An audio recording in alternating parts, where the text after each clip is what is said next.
your mom accusing me of having an affair with your dad. That is fucking wild.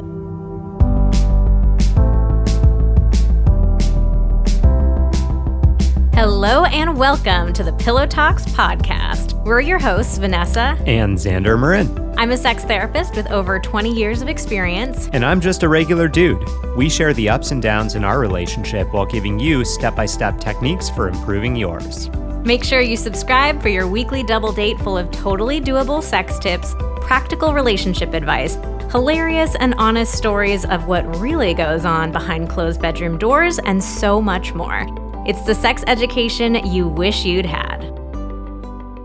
This episode is brought to you by ZocDoc. ZocDoc is a free app and website where you can search and compare highly rated in-network doctors near you and instantly book appointments with them online. Go to ZocDoc.com/pillow and download the ZocDoc app for free. It is time for another round of Am I the Asshole? One of our favorite games. Holiday edition. Holiday edition. This is, so we're extra spicy. We're cooking with gas today. Oh, okay. What does that mean? That's right. I mean, you have Am I the Asshole in general, which is always spicy. And then you add on the layer of holiday stress, in-laws, parents, gifts, spending money, kids, expectations. Like, this one's going to be good. I already know it. I haven't even seen any of the questions because I know you like to surprise me. Mm-hmm. I'm ready. I'm cozy. I got Chauncey right between my legs. He's snuggled up so close. We're like, yeah, we're ready. We just need to get our holiday cheer on. Okay. So if you haven't heard of Am I the Asshole or before, AITA. We cannot take credit for this. It is a Reddit thing. So the whole premise here is that you send in a story about a complicated situation. And the question you're asking is like, am I the asshole here? Or is the other person the asshole? Basically, like, who's in the wrong? Who's at fault here? So this is a very popular topic on Reddit. We felt like, this is so genius. We're going to steal it and use it in our podcast. We're not stealing it. We wanted to be inspired by it, babe. It's a tribute. It's a tribute to Reddit. Yeah. So, yeah, I mean, on Reddit, you can type up a whole essay, but you can't talk back and forth. And so, we want to talk this stuff out. So we turn to our community on Instagram. And if you're not following us there, definitely come on over. We're at Vanessa and Xander. Xander is with an X. And we asked people, tell us about your holiday situations and scenarios. What's going on? What situations are leaving you wondering, am I the asshole here? Or is it somebody else? My family, my in-laws, my partner. And we have some doozies for you. We do? Yeah. Great. Let's be real. When you think about holiday gifting, our ultimate foreplay guides probably aren't the first thing that come to mind. But because you are a Pillow Talks listener, you know just how important intimacy is, especially this time of year. Because when you and your partner feel like you're on the same page, you can do anything. Even survive the holidays. And we've got an irresistible deal for you, but you're going to have to stick around to catch all the details. So we have some great news to share with you. Our holiday gift guide is here, and it is stacked with the perfect intimacy-boosting gifts to bring you more joy, excitement, connection, and, of course, pleasure this season. We have made it even more fun by creating a few holiday personas to make it super easy to find exactly what you need. So are you a naughty elf? Maybe you are a mistletoe mastermind? So you'll have to head on over to the gift guide to discover your holiday persona, and we'll match you with the perfect gift. So no more guesswork, because we've done all the work for you.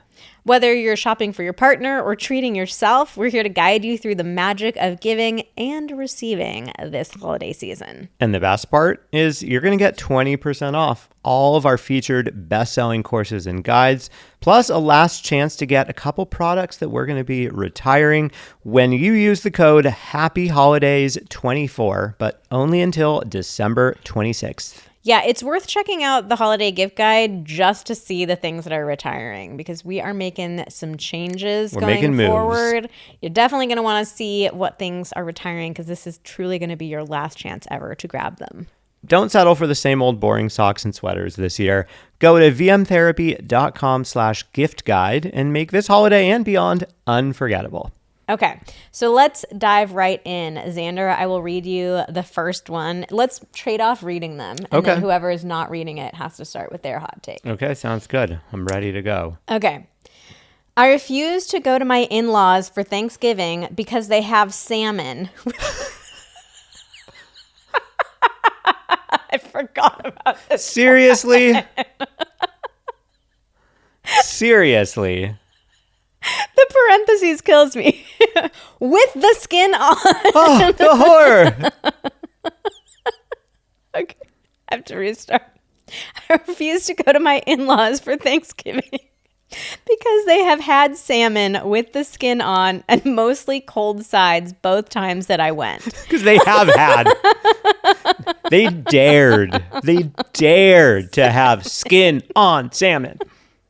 I've been married for 10 years, and we've only gone there twice at the beginning of our marriage. They invite us every year, but we don't go because I want some turkey and the traditional sides.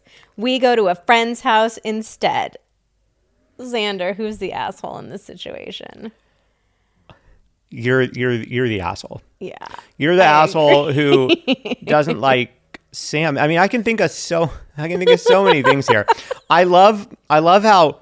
So are we biased because we like salmon? I love salmon. I don't mind salmon with the skin on. I don't eat the salmon skin. I do like the skin on because I'll take it off and give it to our dogs because they love salmon skin. Nuts. But salmon is delicious in pretty much every form: raw, cooked, smoked, anything, canned even. Oh no.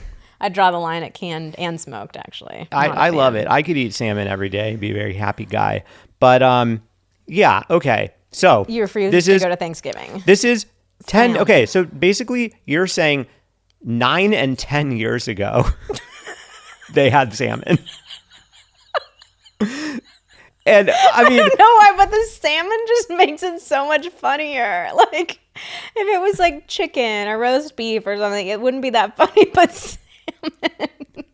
I mean, really, I'd say you're an asshole for not liking salmon because salmon is delicious. We've already covered that. We have to move on. But okay, so 9 and 10 years ago, they had salmon, and it sounds like you are assuming that they hate turkey. They never do turkey.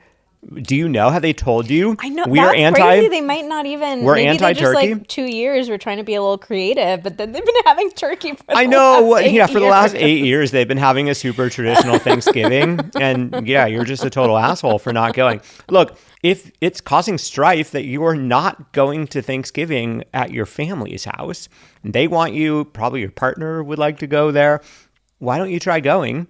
And you could ask, what are we making? What are we having? If no one is making turkey, maybe you could bring some turkey. Mm-hmm. Like, be the change that you want to see in the world.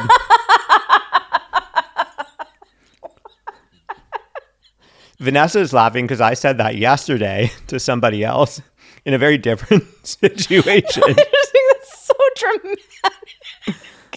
Be the change you want to see in the world. Bring your own turkey. Well, I mean, it's like, yeah, you can complain that they have, shit food for Thanksgiving. So dramatic. Or you could bring some, you could contribute to bringing some better food. I mean, I just think it's like, I think that it's totally fair to be like, hey, I really love like a traditional Thanksgiving meal. I'm not asking you to like, you have to make it exactly the way I want it, but like, could we, how would you feel about us, maybe adding in some, a regular turkey and maybe some mashed potatoes, or, something where to you're like, okay, cool. I'm going to have, a little bit of traditional stuff and also some other stuff. If you're spending time with loved ones for the holidays, chances are you're going to hear a lot of stories. The ones you love to hear, the ones you've heard so many times. But have you ever wanted to help your loved ones capture those timeless stories, not just for themselves, but for you, your entire family, and even future generations to come? It can seem daunting to write an entire book of life memories, but Storyworth makes it fun and easy. So here's how it works. Each week, Storyworth emails your loved one a thought-provoking question, and you get to help pick these questions. So there's things like, what's the bravest thing you've ever done? What's the farthest you've ever traveled? Or how did you used to get to school every day? All your loved one has to do is write back a quick little email with that story, long or short, it doesn't matter. You get emailed a copy of their response. So it's really cool. Like as they go about gathering all these stories, you get to have these little check-ins along the way. And after an entire year, Storyworth takes all those stories and compiles them into a beautiful keepsake hardcover book that you can share and revisit for generations to come. We are so glad to have Storyworth back as a podcast sponsor because we think this is one of the most meaningful gifts that you can give to your loved one. Like we are all struggling at the holidays to think of meaningful gifts, to not resort to just buying the same old crap off of people's wish lists or the same boring things that you know are just going to end up getting regifted. This is such a meaningful gift to give to your loved one. We gave it to my mom and my dad. We had so much fun going through this year of stories together. And to be able to have this book at the end of the experience is just so incredibly valuable. I mean, it's truly priceless. Families love Storyworth. That's why it has more than 35,000 five-star reviews on Trustpilot, with millions of stories preserved since they were founded over 10 years ago. Help your family members share and capture their stories this holiday season with Storyworth. Go to storyworth.com/pillow today and save $10 on your first purchase. That's STORYWORTH.com/pillow to save $10 on your first purchase. Storyworth.com/pillow. Yeah, I mean, I think that this person, you're totally being the asshole. Like, you're ruining a very special family time solely over the food. And of course, we don't have the rest of the details, but like, I can't imagine that the in-laws would refuse to allow Thanksgiving meal on their, like a traditional Thanksgiving meal on their table. Like, just bring your own. And you can very simply say to them, like, hey, we really want to spend the holidays with you. You know what? I just love the traditional Thanksgiving meal. So like, would it be okay if I brought some stuff over or offer to cook with them? Like maybe you can start a new tradition. We don't know the story of the salmon. Like maybe they just were trying to be creative one year and try something different. Or their turkey didn't defrost. Yeah, maybe they just don't love turkey, or they've never had a great turkey. Like we don't know what the reasons are. So you could offer like, hey, could we start a new tradition where I come over or we have it at our house? You know, why don't you guys come over and we could cook together? I could show you, like, especially with in-laws. Like I could imagine saying to your parents, hey, I grew up with all these amazing recipes that I'm so attached to. Like, could I show you what my family makes? Could we make it together?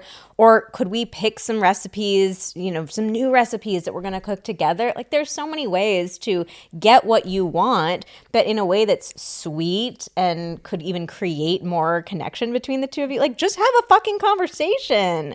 Or do what this person does and just make an excuse for why you're not going to hang out with your in-laws. Because I think deep down, I think deep down, this person just doesn't want to hang out with their in-laws for Thanksgiving. And probably not. And that's a different question.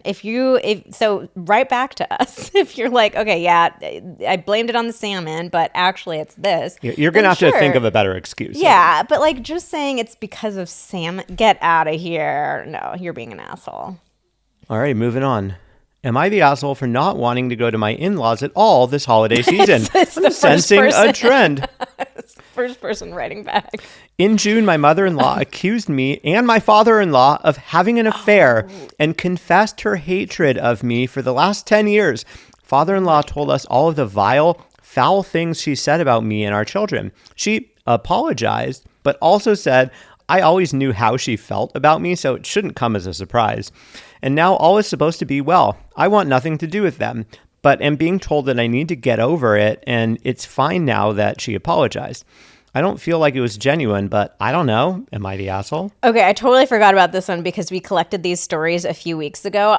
my mind was blown. Yeah. I'm the kind of person who I know that there's always two sides to every story. I'm always trying to be open-minded about what could the other person's perspective be, but to imagine your mom accusing me of having an affair with your dad that is fucking wild. And to it sounds like she straight up said, yeah, I hated you for the last 10 years. That's wild.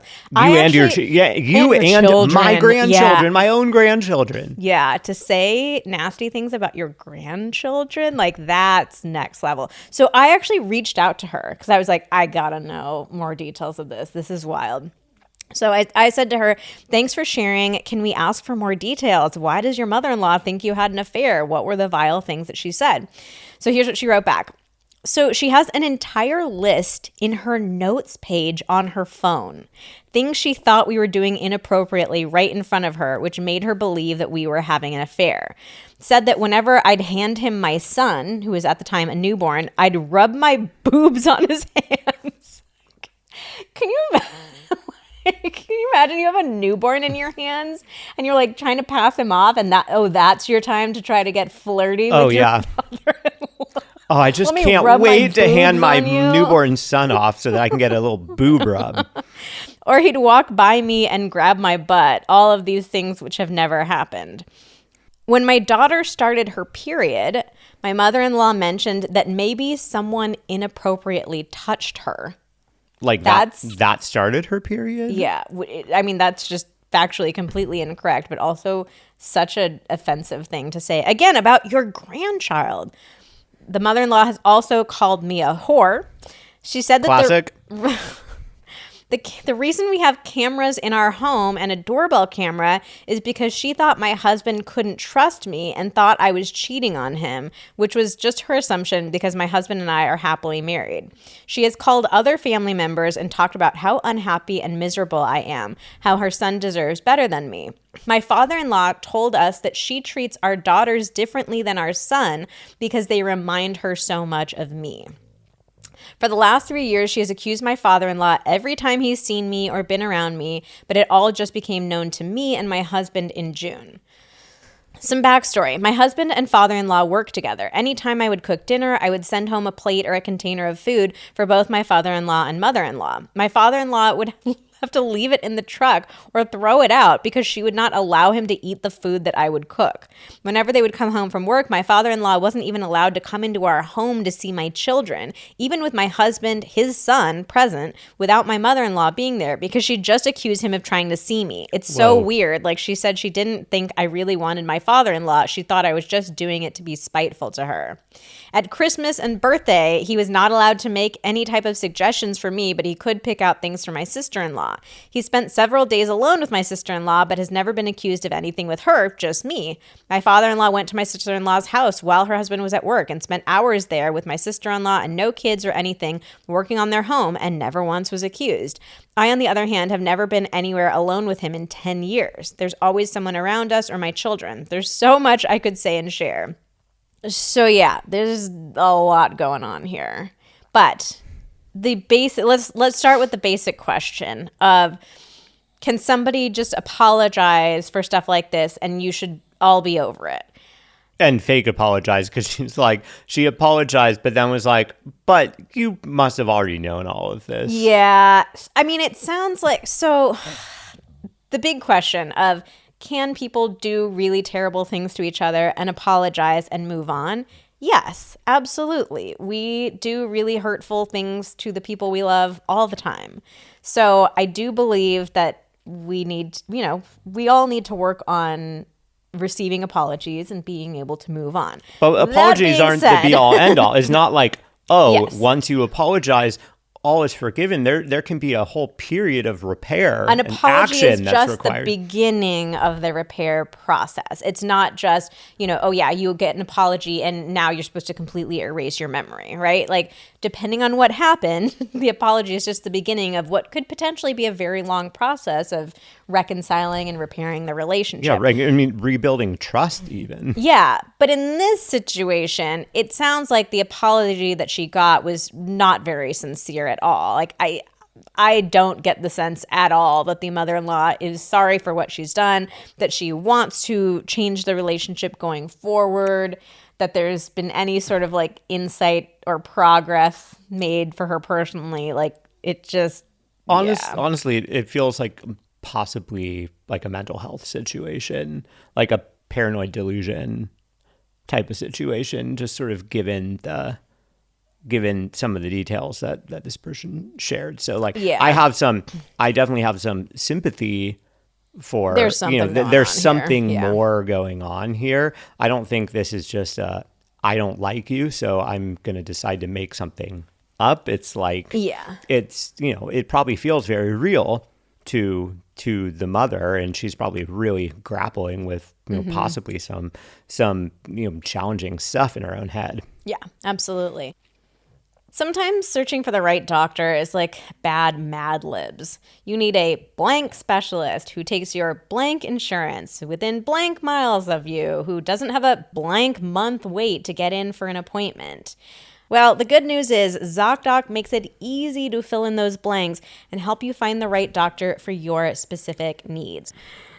So if you haven't heard of it before, ZocDoc is a free app and website where you can search and compare high-quality in-network doctors, choose the right one for your needs, and click to instantly book an appointment. We're talking about in-network appointments with more than 100,000 healthcare providers across every specialty, from mental health to dental health, eye care to skincare, and so much more. They really want to make the process of finding the right doctor easy, because ZocDoc knows it's really stressful when you're going through a medical challenge, you need to find a doctor. It's a really difficult experience to go through. So with ZocDoc, you can filter for doctors who take your insurance, are located nearby, are a good fit for your specific needs, and highly rated by verified patients. Plus, ZocDoc appointments happen fast, typically within just 24 to 72 hours of booking. You can even score same-day appointments. The next time one of us needs a doctor, we will be turning to ZocDoc to help us figure out our best path forward. So stop putting off those doctor's appointments and go to ZocDoc.com/pillow to find and instantly book a top-rated doctor today. That's ZocDoc.com/pillow, ZocDoc.com/pillow. So in this scenario, I don't think you're the asshole. I think your mother-in-law is the asshole here for sure. And I think it's very healthy for you to draw some boundaries and say, I'm not going to spend the holidays with my in-laws. Like, you've done some really horrible things to me. You've said terrible things about the kids. I don't know if there was an apology about the things said to the kids, but I mean, I would, if I was the mom here, I'd get real mama bear and be like, I'm not letting you have access to my children if you're going to talk about them like that. Like, so I think it's very healthy to draw some boundaries. If she is getting a sense that, like, okay, so let's say that she gets a genuine apology, that the mother-in-law is like, hey, I was really going through some stuff. I'm so sorry. I want us to repair and, start to move forward. And I understand that this could take a while because this is a really big thing. Like, part of an apology is explaining to a person how you actually understand, explaining it almost sort of like proving to the other person that you understand the scope or the gravity. We so often have this glass half full idea of apologies, of like, it's this magic bullet. I mean, I think the reality is this is like the way that most of us are raised as kids, where, I'm just thinking of like, in kindergarten or whatever, it's like you do something mean to some other kid and the teacher's like, okay, now you have to apologize. And then, you learn, okay, well, I was forced to apologize and now this person is forced to forgive me. And we forget that, like, there's all this other stuff behind it. It's like, no, you have to really show the person that you understand the impact that your actions or whatever you've done had on that person and empathize with that. But so I would say still, like, even in the best case scenario, if she did get a genuine apology and the mother-in-law wants to move forward, I still think it's fine to say, you know what, we're not doing the holidays together for a little while. Maybe we'll ease into it by, let's have like a family outing, or you can come over for dinner and, gradually work your way back. But the holidays just feel like I think for most people, they're an especially important and meaningful time. And it's a high stake. I mean, it's a high stakes time too. Yeah, so like, because why it's just force? so intense. So yeah, I would say, again, in the best case scenario, which we're not here yet, I would still probably not want to spend several holidays together, but try to move forward, spending time at other times of the year together. Yeah. I'd also say a huge red flag here, and I'm curious because this person doesn't say who is pushing them, but the fact that there's that someone or people are pushing her to get over it now that the mom has apologized, and like it's time to move on. I hope it's not your partner, because that feels kind of not cool.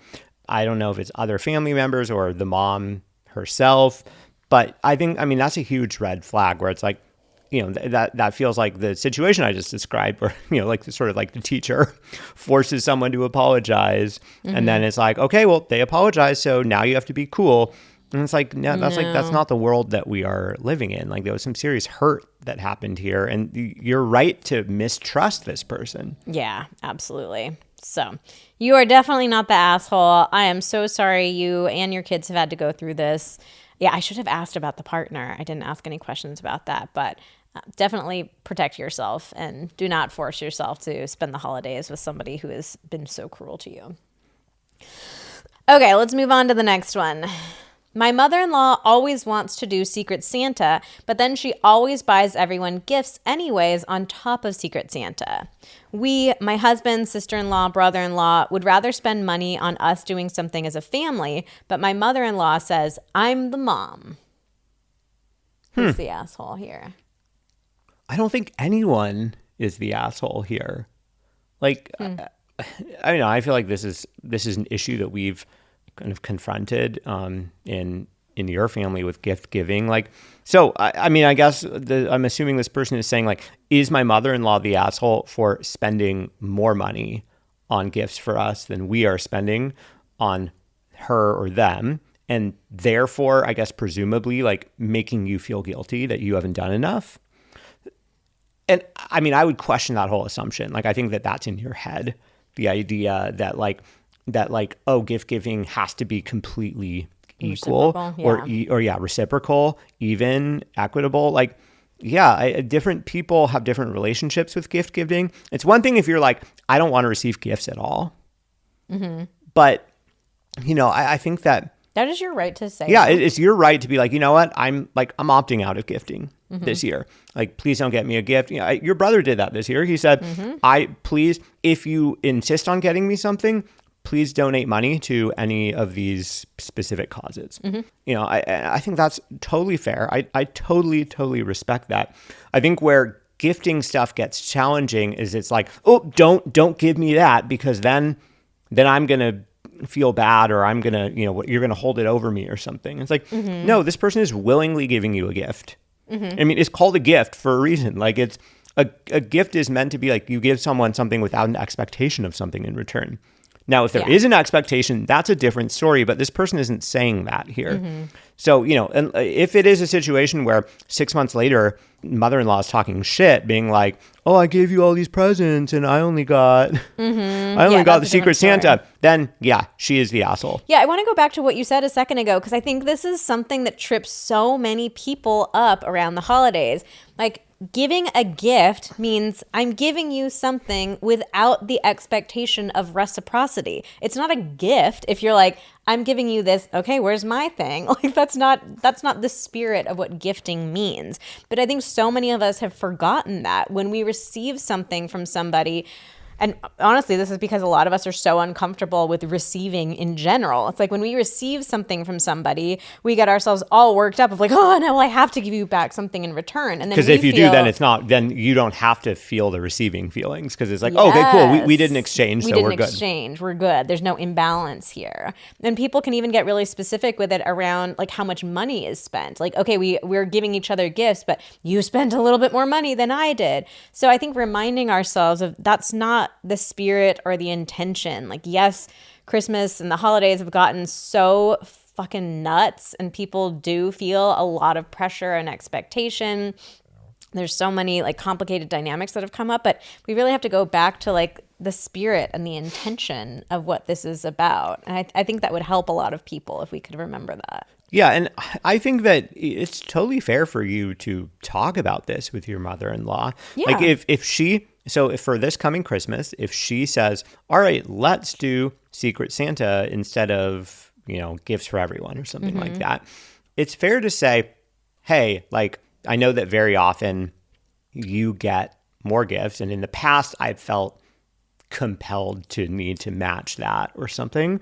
And this year, like, if we're saying we're going to do Secret Santa instead of gift giving, like we're really going to stick to that. And you're welcome to do whatever you want to do, and like just so it's clear, like we are not doing anything more this year. That is totally fair to say. That I doubt that is going to stop your mother-in-law from getting you other things. It probably makes her feel really good to get things for you. So can you feel good about her generosity? Yeah.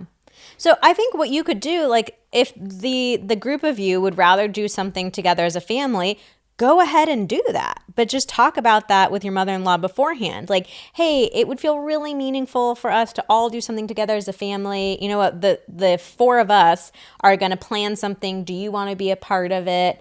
But so it's like, I guess there's two different things. It's, do you guys want to participate in Secret Santa at all? Because I think we're getting looped in with like, she's also getting the additional gifts. So if you're fine doing Secret Santa, go ahead and do Secret Santa, but then, spend your money doing something together with all of you.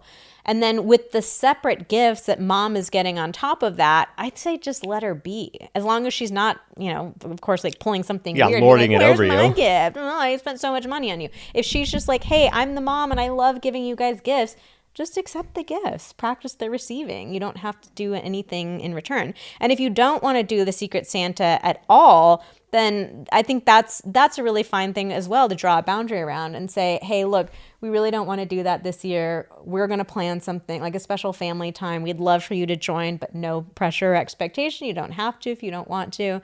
But, just opt out from that. But like we were saying with my brother, you totally can also opt out from receiving gifts. If it feels really bothersome to you that somebody's going to get you a gift, then just tell them that, like, hey, I really don't want anything, or do what my brother did, donate to this cause instead of buying me like a physical item.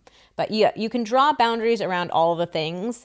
Go ahead and do that. But I agree with you that nobody's the asshole in this scenario. Okay, our next one. My husband comes from a super small family, him, mom, sister, nephew, and I have a huge family on both sides, cousins, aunts, uncles, etc. Hey, this sounds like my and Vanessa's situation. My in-laws are always invited to anything my extended family does or whatever get-togethers are planned, including holidays and vacations. 9 out of 10 times they decline to join. My husband says it's because they'd rather just do something with the two of us. Am I the asshole for thinking that it would be beneficial for everyone to celebrate a holiday together and combine family celebration so no one misses out? I understand joining in a big family can be overwhelming at times, and I would never expect them to attend every single event that comes up. But we've been together for 9 years and married for 6. I think it's time to get over it.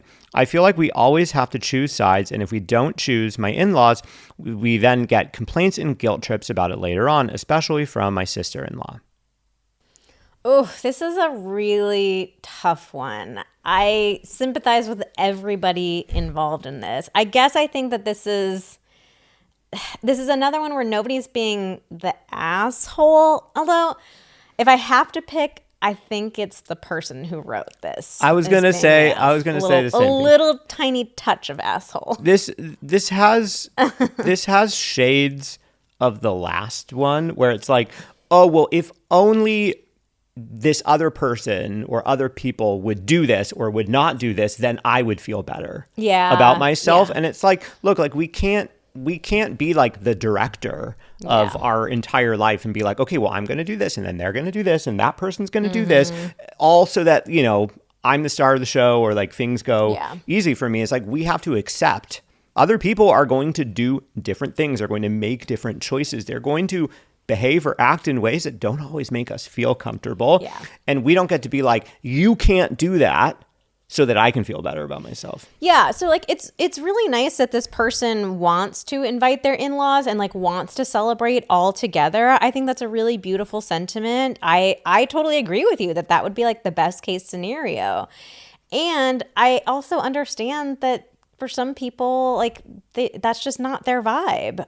Maybe it's just that your in-laws don't really want to be around huge groups, or maybe it's simply like we just want to have that more quality time with you guys where we can, be together 2-on-2 or whatever. So like I totally get the in-laws wanting to just, have a little bit of time. Yeah, I think the person saying like you just have to get over it, that's what makes me feel like they're a little tiny bit of an asshole. It's like, it feels like the in-laws have their preferences, they've stated them, and they're not going to get over them. So this is what's really challenging about being married, is that you have two families and you have two people who grew up spending all the holidays with their families, and now you've come together and you have to figure out, well, we can't do what we always used to do. And this was and continues to be really challenging in our own marriage. Oh, yeah. Like, I love the holidays with my family. And what Xander and I decided to do is to split them up, and we spend Thanksgiving with his family and Christmas with my family. And I love my in-laws too. I love spending time together. We were just with Xander's side of the family for Thanksgiving, and it was really nice. And I also really miss my family during Thanksgiving, and like wish that we could I wish we could find some way to be in two places at the same time. So I get that, that sadness of imagining, gosh, now I haven't had a Thanksgiving with my family in 17 years. And that's sad. Like, there's for sure a sadness and a grief that goes along with that. So I empathize with the person writing in, but it's just also, I feel like this is just the reality of being in a relationship. And it doesn't mean you have to do 50-50 exactly like what we did. Maybe it's, you spend the majority of the holidays with your family, but every couple of years you do the little, individual 2-on-2 kind of thing with your in-laws. You and your husband have to figure out how you want to break them up. But again, I just kind of keep coming back to that's just the reality of being married. It's tough to figure out who to spend the holidays with. And it's also not fair to expect that, okay, well, because I got married to someone in this other family, that now everybody else in my family is just going to like join into their family. Yeah. Like, yes, you married into that family. You are a part of that family now. But your family is not. Your family is your family. And yeah, I mean, I think that sometimes when this happens that, maybe other people in the small family like want to be involved in that other family. And this is sort of like your uncle, your dad's brother kind of became a part of your mom's family because he lived in the same place. He was far away from his family and he just became a part of the family, but he chose to do that. It's very different if, I don't know if if your husband's family lives in a different place or whatever, but they have their own traditions. They have their own ideas of what holidays are like. And I've had to grapple with that, with my own family because there have been times where I'm like, oh, if you would just come to Vanessa's family's celebration, then no one has to miss out. Yeah. But the reality is everyone has their different preferences and you can't please everybody. And, part of it is like, for Vanessa, she grew up in a large family. So she's used to holiday gatherings being a certain way and there being a certain vibe. And my family is very small. And so they're used to holiday celebrations being another vibe. And one thing that I've really come to realize is that, I know my mom, for example, she really values small group or one-on-one connection and interaction. She's always been able to have lots of one-on-one or, close to one-on-one interaction with multiple people at a small family gathering because it's small.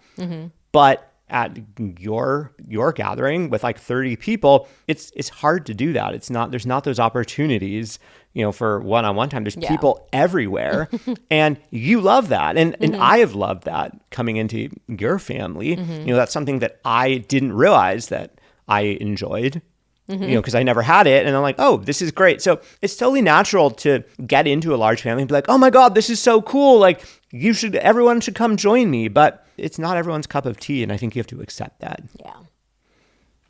Okay, let's move on to the next one. My partner and I grew up very different. He grew up with a lot of money. I grew up poor. Last time, for the first time, he came home for a family Thanksgiving. After that trip, we had a huge fight because he says, just like I'm not used to how his family lives, he's not used to how my family lives. They own a trailer park and live in one of the trailers. For that reason, and after a lot of back and forth, we compromised that he only has to go home to visit my family one holiday a year. I have to convince my family to travel somewhere to celebrate another holiday a year, and anything else involving my family, I have to do alone. I think as a partner, he should have to show up knowing that I will make it as comfortable for him as possible.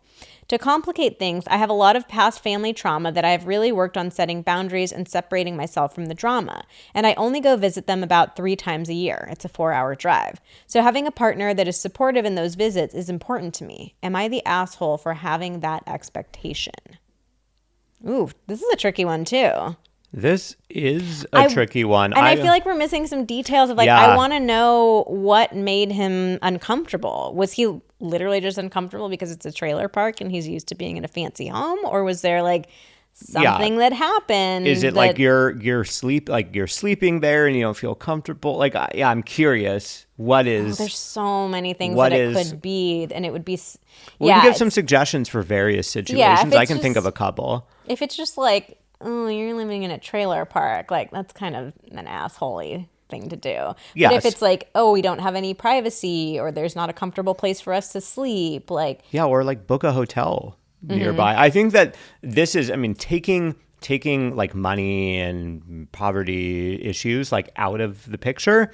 People forget there are other options. And I know that it costs money to get a hotel room, but it's it's sort of what's the cost of your sanity? And in this case specifically, it sounds like you and or your partner especially definitely has the means to be able to just get a hotel room or something where it's you don't have to be there 24/7. You don't have to stay somewhere that you feel uncomfortable staying. But I think, being able to do a holiday with a family and just kind of taking them for who they are and not being I can't be around this. It disgusts me.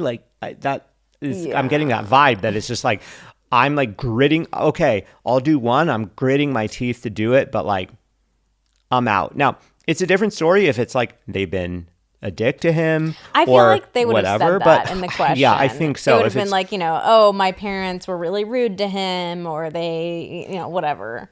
I feel like that would have been in the question if it was that. I think that my guess that I feel very confident in, my guess is simply that he's uncomfortable because it's not a lavish setting the way he's used to. Mm-hmm.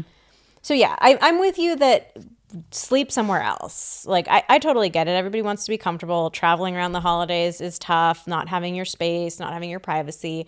So go sleep somewhere else. But if it's just I don't want to be in a trailer, that just feels lame. Also, why don't you guys host? That could be part of it too. It sounds like there's, a lot of traveling to the parents' house. Maybe you guys can pay for the parents to come travel to you. Yeah, it's 4 hours away. Book a car service to drive them. Mm-hmm. Yeah, that might be a solution here. I do think this is interesting though, because the person writing this says, I'm working on setting a lot of boundaries and separating myself. Yet, they're also mad at their partner for setting boundaries and separating himself. Yeah, though it sounds like a kind of messed up boundary that he set. Yes. Though we have limited information. Yes. It's hard to know, but if it's just I agree that the boundary is dumb. But let's say a different scenario where, the partner's your family hasn't been very nice to me or whatever. There's a more legit reason than I just don't want to be in a trailer park. It is such an interesting parallel that this person's I'm trying to separate, I'm trying to have boundaries. So, let's look at the basic heart of the question. Is a partner allowed to draw boundaries around how often they will go to the in-laws? Oh, that's such a tough question. Mm-hmm. It's not okay, but it's also not okay, I would say. I would say, yes, at a high level, yes, you could set any boundary that you want. Now it's another question of whether your partner is going to be on board with that. Like, oh, okay, yeah, I can do a relationship for the rest of my life with someone that is unwilling to see my family. Well, no, ever. but he'll go one time. Or one. I mean, I think you might have to judge for yourself. Okay, yeah, this is really hard for me.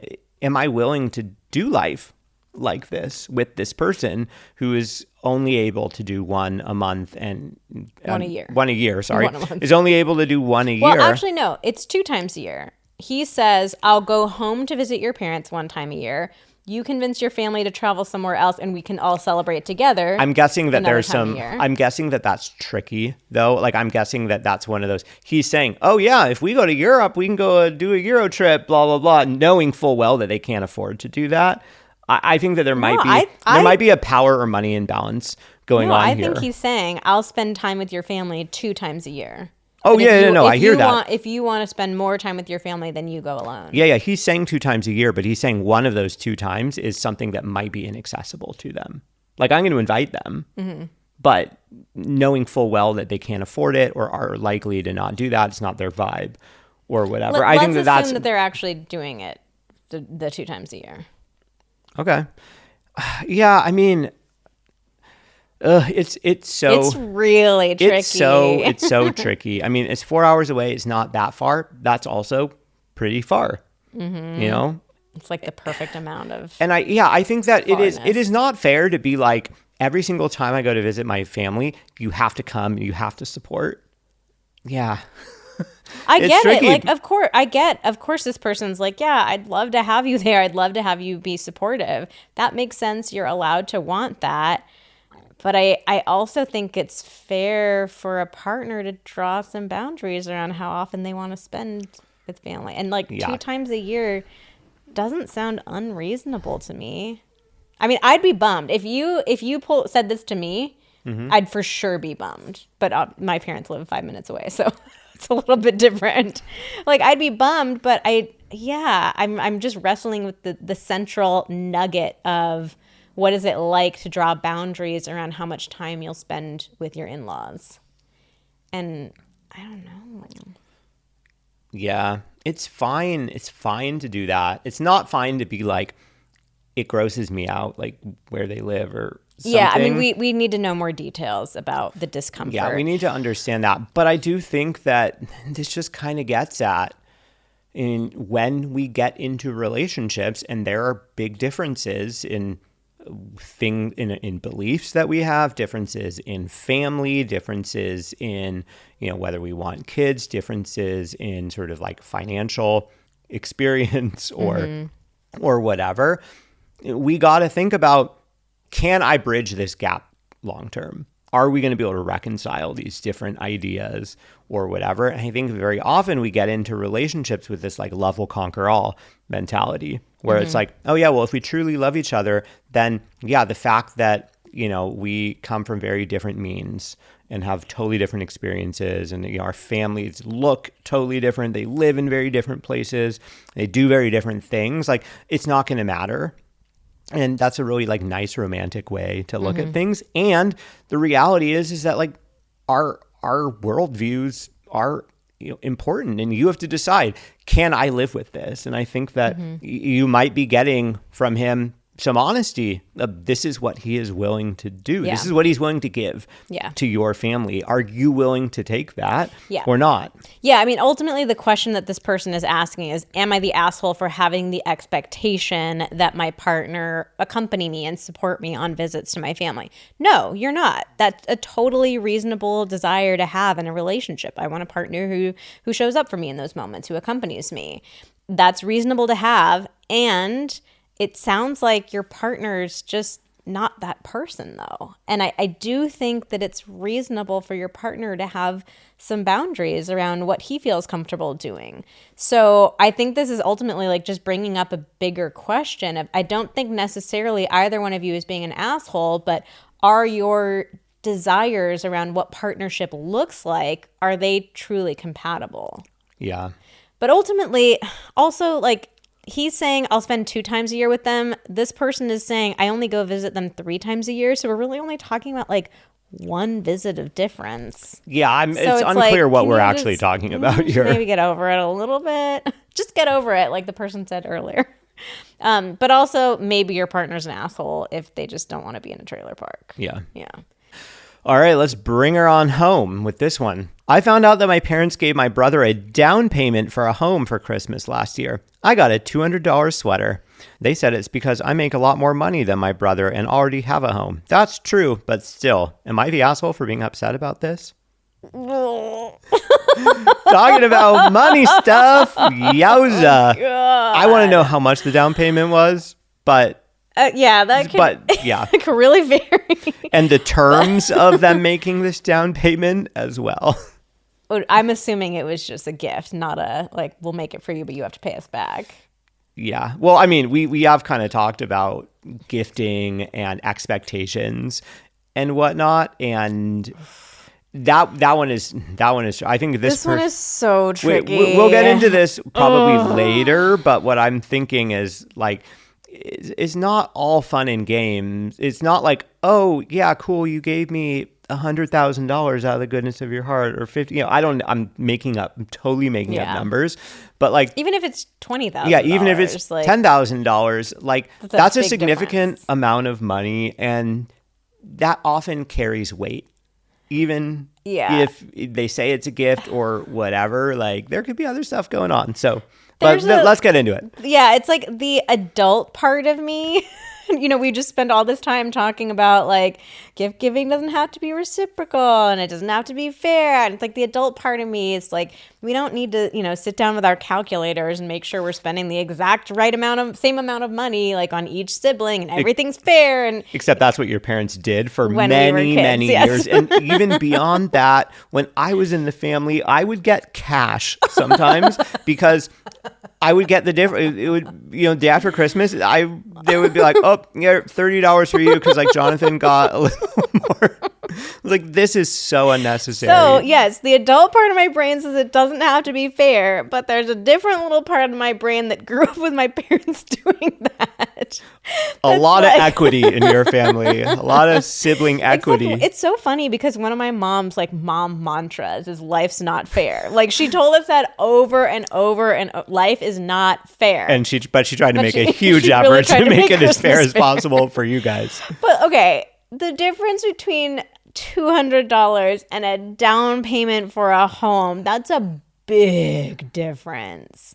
So like I totally get it that for this person, the down payment for the home wouldn't be as impactful as for the brother. There's a difference in, how much money they make, but still, that's such a big difference. I'd be upset. If I was in that scenario and my siblings were getting a down payment for a home and I was getting a sweater, I'd be hurt. Even if I didn't need the money, it's just a big difference. I'd feel some feelings. And I'd feel like an asshole for feeling some feelings because I don't want to feel like I don't feel entitled to my parents' money. Like that's their money. They get to spend it however they want. They don't need to spend their money completely equally on me and my siblings. And I'm in the same sort of situation. Like my siblings and I have very different financial situations. You have a very different financial situation from your sibling too. So like I get it from that perspective. But I'd be feeling some feelings and feeling guilty about feeling some feelings if I was this person. I don't think anybody's an asshole, though. Like, you're not an asshole for feeling like, ooh, that feels different. I don't think you're an asshole. You'd be an asshole if you're like, you need to give me $100,000 too. But I think you're just registering like it just feels a little bit uncomfortable. And I don't think your parents are assholes for wanting to help out your brother. Like, that's really kind and generous of them. Yeah, absolutely. But it's tricky. It's uncomfortable. It's uncomfortable. I think it's fair. I think it's fair to say something to them, but not from the perspective of, I can't believe you did that, or that was messed up, or you owe me. I think it's fair to say, hey, I'm grappling with some feelings about this. I know, and you can literally walk it through with them. Like, I know on one side that my brother really needs this. We have very different financial situations. Mm-hmm. We already have a house. We're comfortably paying it off, or we've paid, whatever. Like, so we have different needs. We're in different situations, and that's so generous. And, I'm finding myself like grappling with the disparity in that. And, I can recognize that this is definitely like a sibling thing coming up. Yeah. And I like don't really know what to do with that. I think that's a fair thing to talk about. If you say something like that, you're not setting an expectation of you guys have to fix this.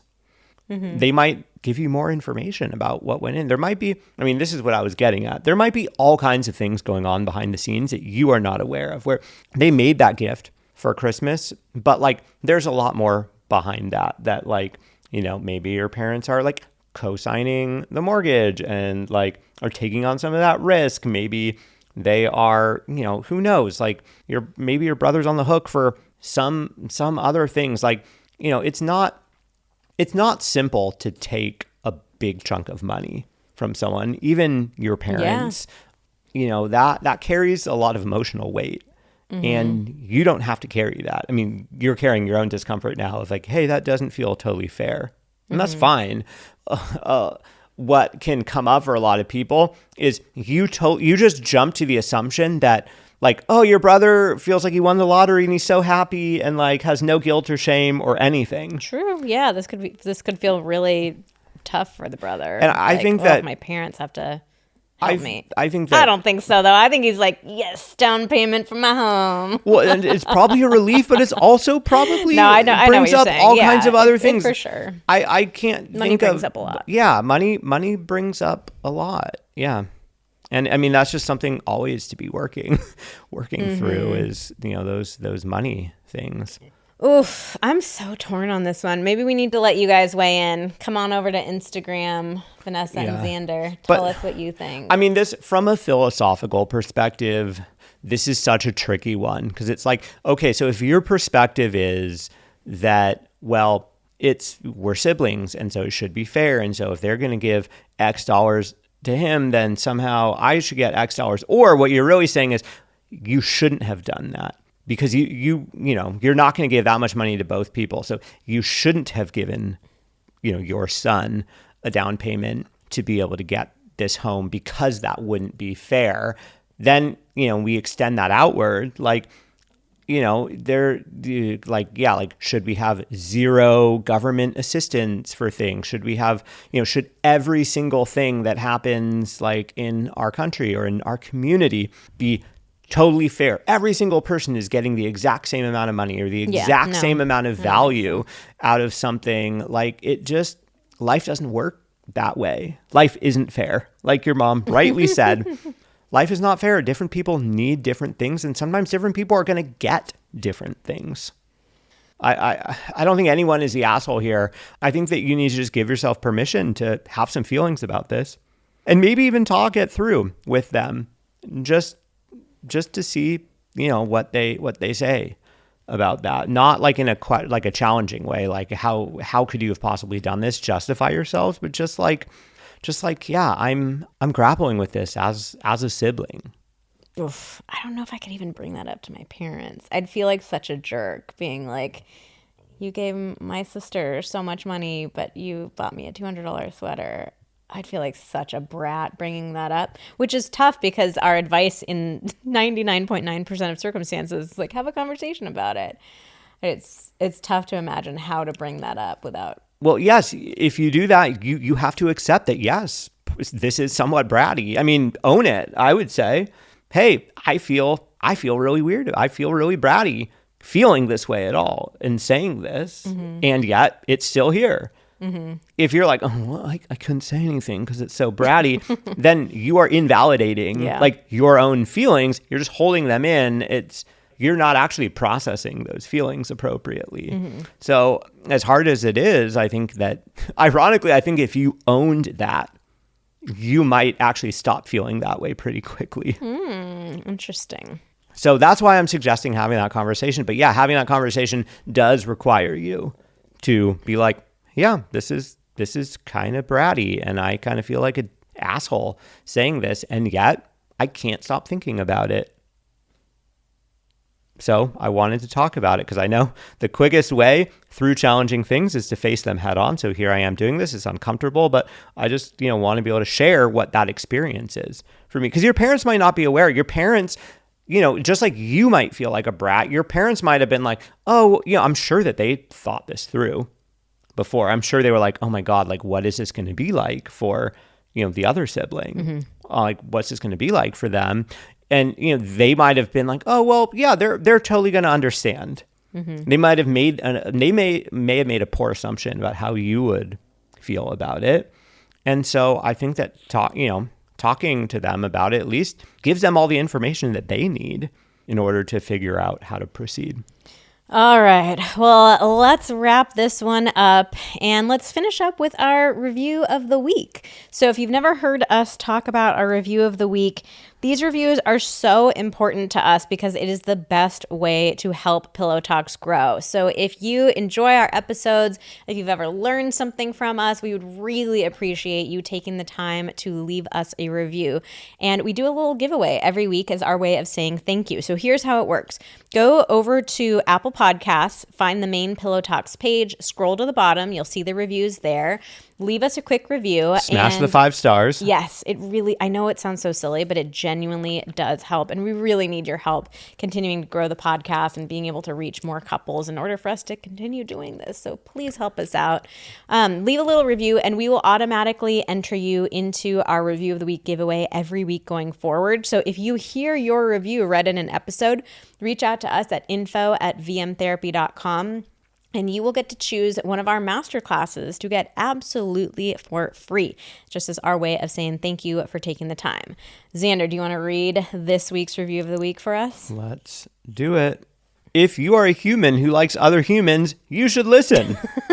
Love it. Great start. Okay, I've been following along with Vanessa and Xander for years. To be honest, I feel a little guilty that I've not written a podcast review until now. So here it is. Oh, so sweet. Oh, don't feel guilty. You're doing it now, and that's awesome. Vanessa and Xander are incredible. Vanessa has this wonderful, warm, disarming way of talking about topics that can be very challenging for couples and humans in general. It has been so fun to watch the podcast grow with the addition of Xander. Xander, you rock. I feel like you don't give yourself enough credit. I literally tell my friends that if you are a human who likes other humans, regardless of sex, gender, relationship status, you should listen to this podcast. The topics of their podcast truly stretch the gambit. Is that a real saying, Vanessa? I'm jumping in here. It's not part of the review. No, I do not think stretch the gambit. But I love it. Isn't it run the gambit? Run the gamut. Gamut, not gambit. I don't even know. Gamut means like a wide array. Yeah, it like does. Like a gamut of toys. But gambit means like a game? Yeah, like the Queen's Gambit. Run the gamut. Run the Hold gamut. on, I need to look up what is a gambit. Oh no, a gambit is a type of chess opening move. That's what the Queen's Gambit. It's literally just about chess. No, but people use it like, the whatever gambit. Like it's a ploy or a trick or a whatever. Gambit, a lexical item or unit. Got it. Okay, sure. Sure. Okay. No, that's not a saying. It's but not a saying. I love you we for checked it. saying that. Yeah. Okay. Wait, I know. Sorry, we have to do a quick little aside. So this person is clearly a listener because you've heard me oh my God, I can't even say this. You've heard me mess up so many idioms. They've heard you malaphor constantly. Malaphor, yes. But we were just with my mom last night and she did a truly spectacular one. It's obvious where you got it from. Yeah, it's 100% from her. She said, can't even say Mark my world.